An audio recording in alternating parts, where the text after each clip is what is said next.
Hi అండి. Hello అందరికీ. కొబ్బరి వేసి దొండకాయ ఫ్రై ఎప్పుడైనా చేశారా? ఒక్కసారి ఇలా చేసి చూడండి. చాలా బాగుంటుందండి. చాలా ఇష్టంగా తింటారు అందరూ కూడా.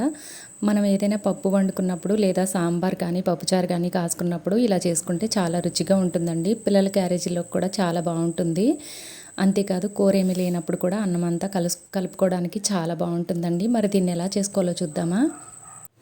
దీనికోసం స్టవ్ మీద కడాయి పెట్టుకుని డీప్ ఫ్రైకి సరిపడా ఆయిల్ వేసుకుని ఆయిల్ హీట్ అయిన తర్వాత ఇలా పొడవుగా కట్ చేసుకోవాలండి. దొండకాయ ముక్కలు పొడవుగా కట్ చేసుకుంటేనే బాగుంటుంది ఫ్రైకి. ఇప్పుడు కట్ చేసుకున్న దొండకాయ ముక్కలు సగం వరకు వేసుకుని దోరగా వేయించుకోవాలి. మిగతా సగం పక్కన పెట్టుకోవాలి.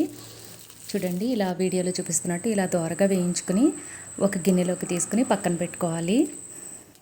ఇలా వేగిన తర్వాత ఇలా గిన్నెలోకి తీసుకుని పక్కన పెట్టుకోవాలి. ఇప్పుడు మిగతా ముక్కల్ని కూడా వేసుకుని వాటిని కూడా ఇలా దోరగా వేయించుకుని వాటిని కూడా తీసి పక్కన పెట్టుకోవాలి.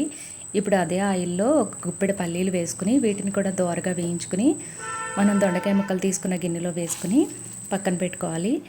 ఇప్పుడు కొంచెం కరివేపాకు కూడా వేసుకుని ఇలా క్రిస్పీగా వేయించుకుని తీసుకోవాలి.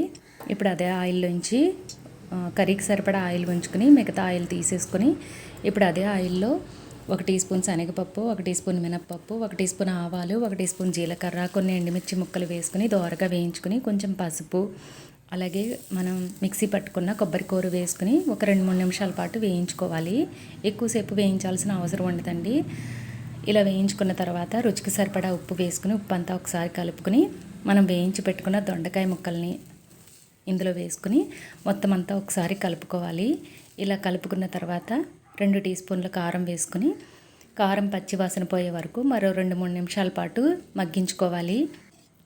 ఇలా వేయించుకున్న తర్వాత స్టవ్ ఆఫ్ చేసుకుని సర్వ్ చేసుకోవడమేనండి. చాలా రుచిగా ఉంటుంది. అందరికీ చాలా బాగా నచ్చుతుందండి. మీరు ఒకసారి ట్రై చేసి చూడండి.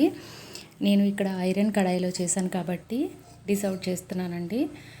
ఐరన్ కడాయిలో ఉంచేస్తే రుచి అనేది మారిపోతుందన్నమాట. ఇంతేనండి, దొండకాయ ఫ్రై రెడీ అయిపోయింది. నచ్చితే మీరు ఒకసారి ట్రై చేసి చూడండి. వీడియో నచ్చితే లైక్ చేయండి. అలాగే మన ఛానల్ని సబ్స్క్రైబ్ చేసుకోండి. Please like, share and subscribe. Thank you for watching.